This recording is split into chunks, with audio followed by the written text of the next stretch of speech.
আমাদের সকলকে হযরত উলামায়ে কেরাম যেখানে আছেন সেখানে থাকার তৌফিক দান করুক, বলেন আমিন।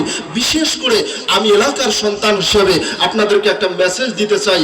বর্তমান যুগের মধ্যে একটা দাওয়াতের বিশেষ কাজ আছে, দাওয়াতের তাবলীগ আছে কি আছে না?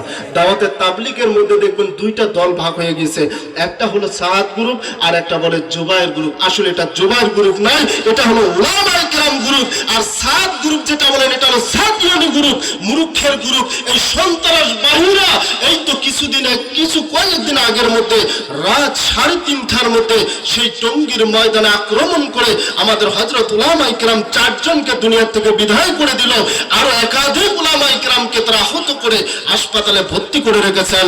এই সাদিয়ানি গ্রুপ বাংলার জমিনে থাকতে তো হবে না। কারা তাকবীর! আমরা এই সাদিয়ানি গ্রুপের মধ্যে থাকবো না, আমরা আওয়াম গ্রুপের মধ্যে থাকতে চাই না।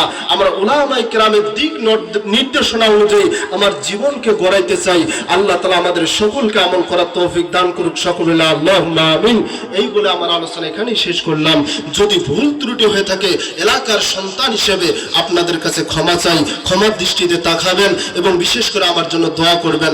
যতটুকু আলোচনা করলাম এর উপর আল্লাহ তাআলা যেন আমাদের সকলকে আমল করার তৌফিক দান করেন, সকলে আল্লাহুম্মা আমিন। এই বলে আলোচনা শেষ করলাম। আখিরি দাওয়ানা আলহামদুলিল্লাহি রাব্বিল আলামিন। আসসালামু আলাইকুম ওয়া রাহমাতুল্লাহি ওয়া বারাকাতুহু।